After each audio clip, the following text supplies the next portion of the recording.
Too many men never give an actual true representation of their performance because of their shabby food intake. My promise to you, you will leave this lecture with a basic understanding of how you can consistently maximize your energy levels for your training sessions. For those of you that are new to the channel, welcome. It's great to have you here. My name is Paul Green, and I'm a former British paratrooper and Special Forces Support Group operator. It is very important that you eat the right amount of food based off the requirement that you are placing on your body. I've got a very unique perspective on all of these matters, given my background. Nowadays, I am fully online, where I'm the founder of the Longevity Program, which is a laser-focused strength and conditioning service for men over the age of 40, those that get left behind. However, it's very specific to those that are competing and conducting extreme adventure sports disciplines and martial artists. Anyway, the plan for today is I'm going to show you how to calculate your daily total, typical timing of meals, different speeds of digestion. This is going to be mega basic as well, by the way. Mega relevant to the foods that you're eating. And timings of meals to maximize performance. So I want to give you a better appreciation of this in a hope that you will make better decisions in the future. I see it happening too often. People have a bowl of cereal on a morning, don't eat for 8 hours, have a can of Monster, a bag of crisps, and then go mountain biking. I'm just like, what are you doing? Men that are doing risk-to-life activities where there is an element of risk, a huge element of risk, they're not in control of all the variables. You need to control the variables in which you can. Too many times I don't feel fit today. I don't feel strong today. It's embarrassing. It's amateur hour. Control the variables in which you can control to set us up better to absorb the ones that we can't control. It's a food video, geezers. Right, this is boring, but it needs to be done. It's as simple as that. You may have overlooked this for years. I don't need to do a calorie calculator. I know what my body... Fuck off. Shite. Amateur hour. This is a high performance channel. If you can't put up with getting grilled for your lack of high performance thinking, then honestly, just go away. Honestly, go away. Right? This needs to be done. But you need to do it with a full understanding that it is only an estimate. And that will give you a number to start things off. And you have the independence and ability to tweak things to suit you in your own unique situation. Does that make sense? Right, so I'm going to do fancy three fingers. Okay, so we here on a calorie calculator. And typically a calorie calculator will take into consideration your input. I'm going to make it bigger so you don't get confused. It will take into consideration your output. You can see your activity level. And it'll take into consideration your current size. Now, this is an estimate that predicts your current muscle mass. So there's obviously going to be a bit of discrepancy. It's obviously not going to be entirely accurate. However, it's a good number to start things off. So let's just go where I am currently. Obviously, this will be different for you. You need to have the ability to be able to assess your own body fat percentage as well. How I recommend you do that is just by going onto Google and searching body fat percentage pictures. Ultimate Performance have a good one. And then this is what happens. This calculator like this will kind of figure out your calculations. So there's my body weight, kilograms, body fat, and it's kind of working out how much lean mass I have. And it's lean mass that drives your basic metabolic rate. When you say, oh, my metabolism's really slow, it's the reason your metabolism is really slow is because you have been ineffective in creating a furnace. A body which is an absolute furnace, one that has got a lot of muscle, that burns a lot of calories at rest, one that is busy doing activities, aerobic activity, strength training, That is building a furnace. And obviously part of that is eating the right foods for your training. So let's go into here where I need to decide how active I am.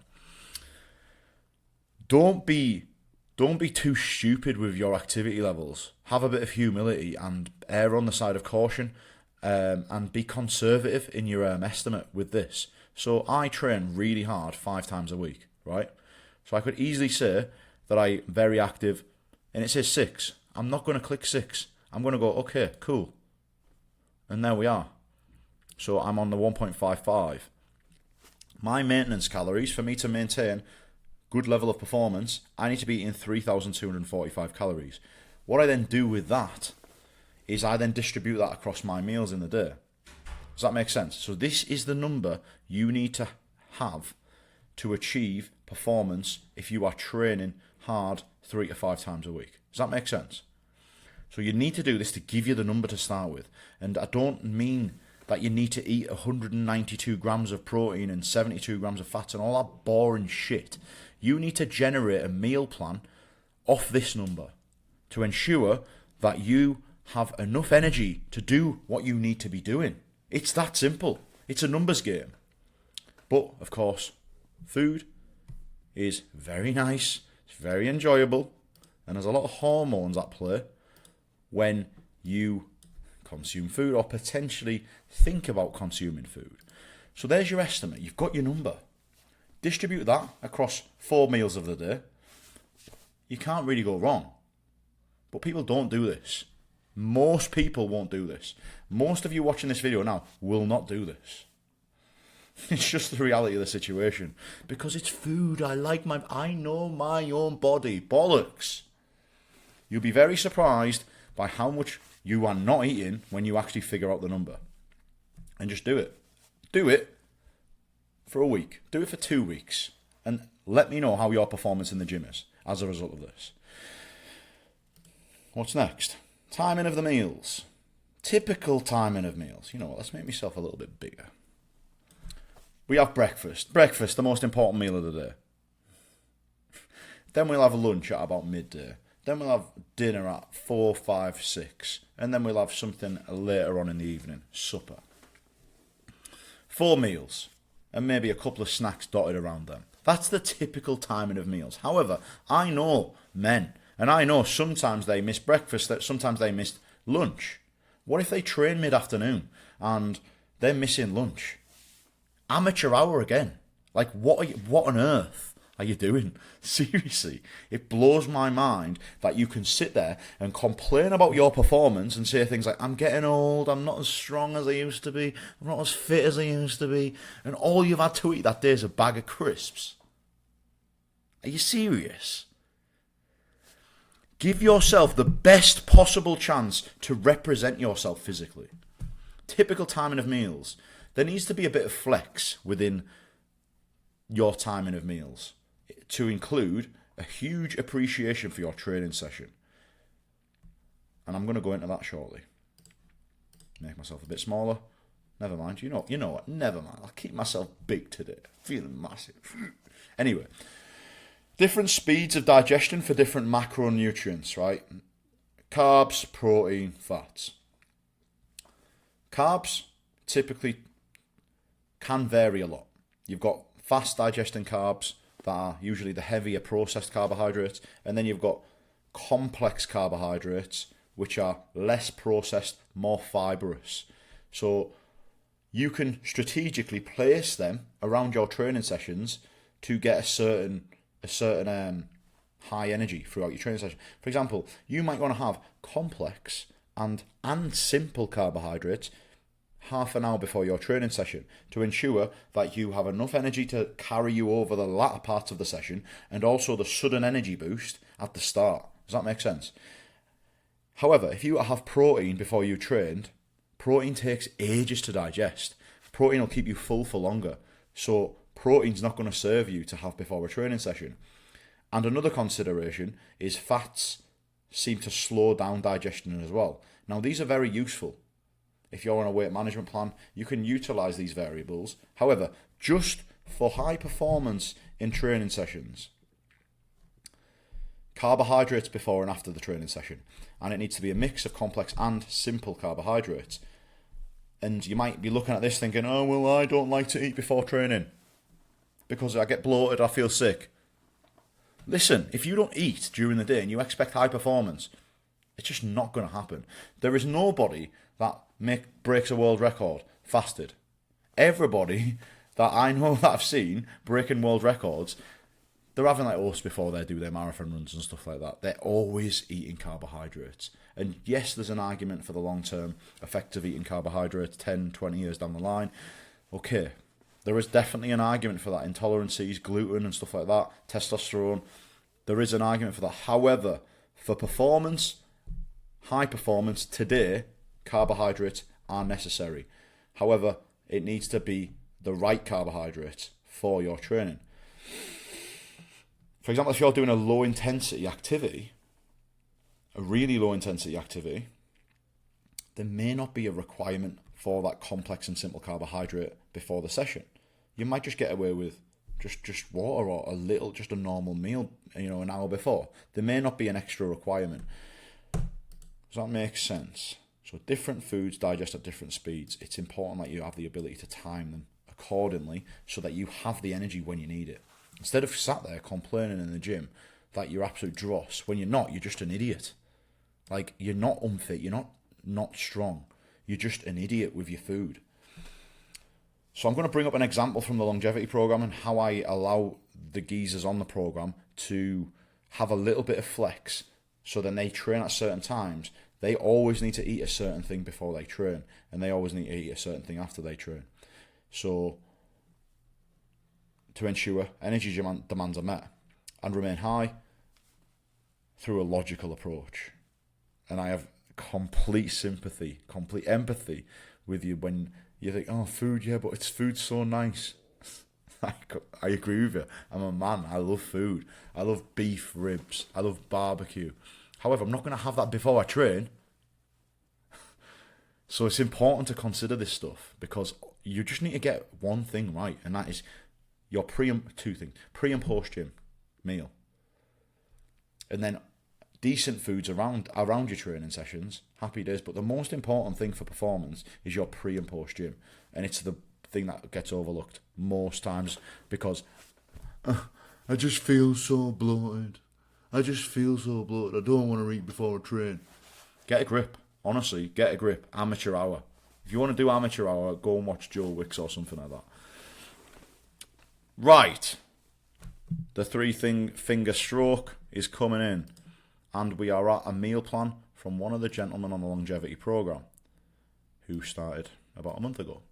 Right. So disregard pretty much everything up until it's pre and post gym meal.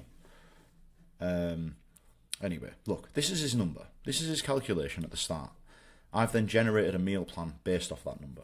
Yeah? So the calculator that I've done earlier on, that's his number. And all of this comes as a result of the foods in which I have prescribed him. There's a few comforts in there, like look at this, absolutely disgusting that he's having 3 spoons of sugar on a morning. However, he won't be having that for long, trust me.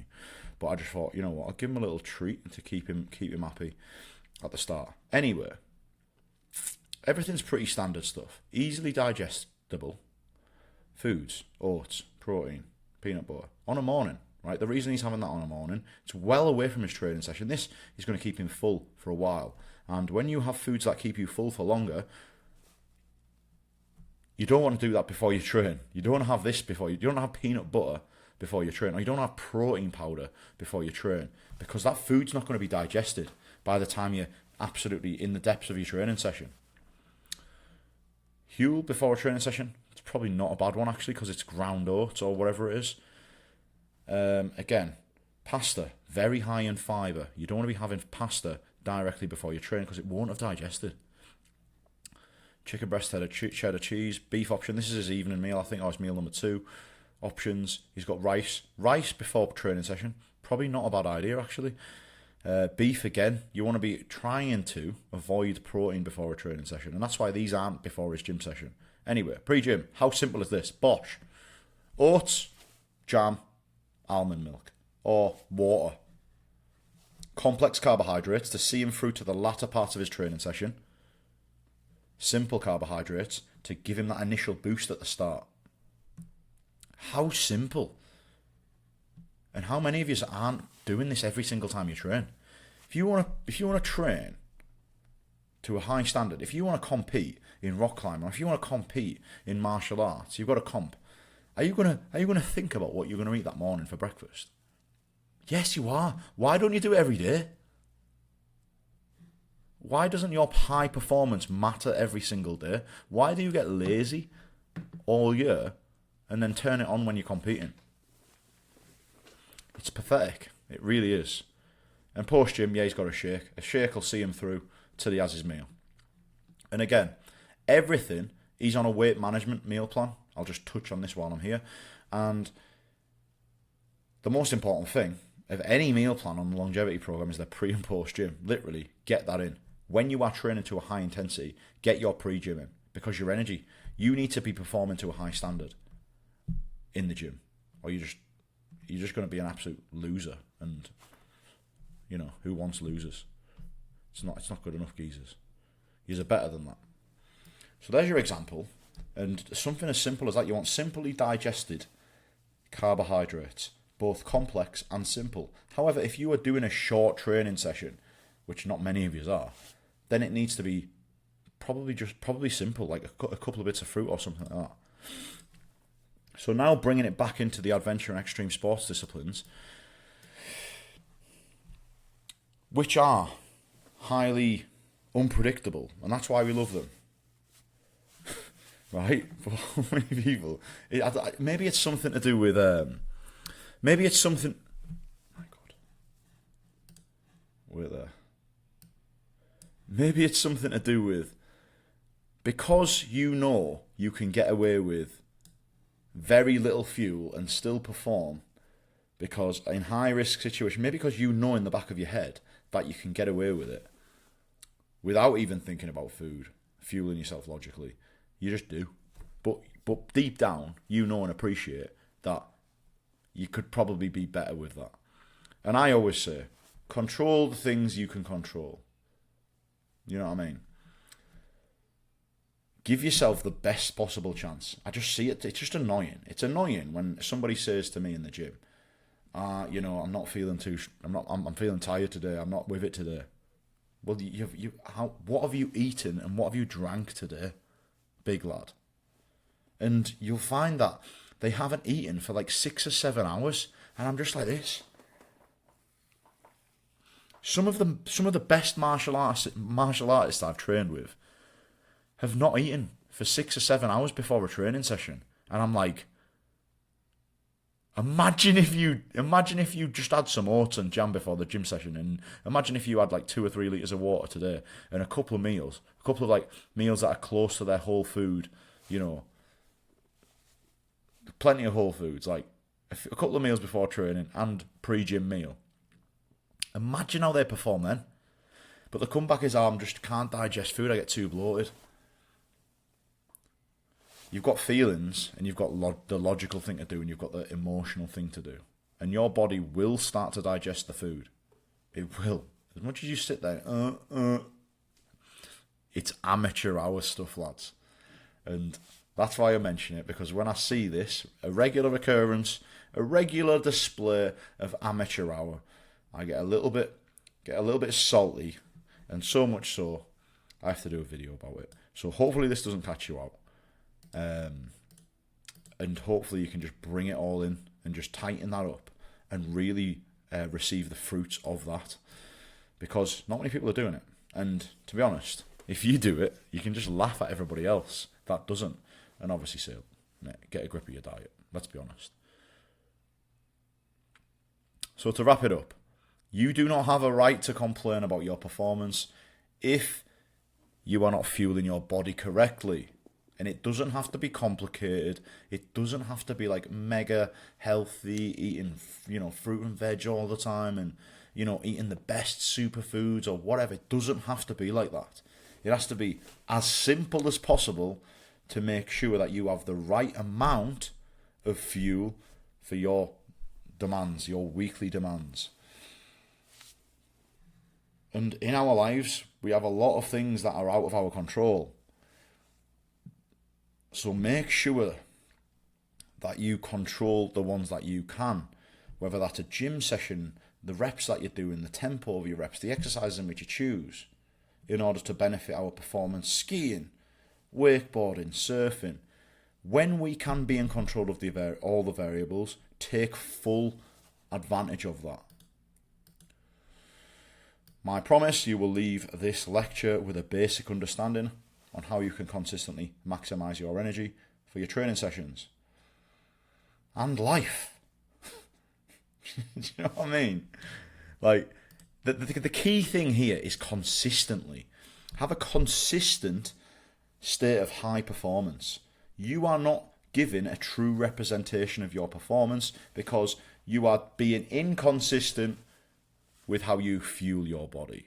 If you are inconsistent with how you fuel your body, your performances will be inconsistent.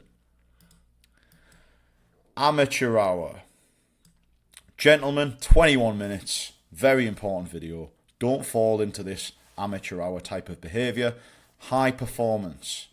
Control everything you can, so then we can absolutely absorb all of the uncontrollable variables we have to deal with when we are training. Right. See you tomorrow.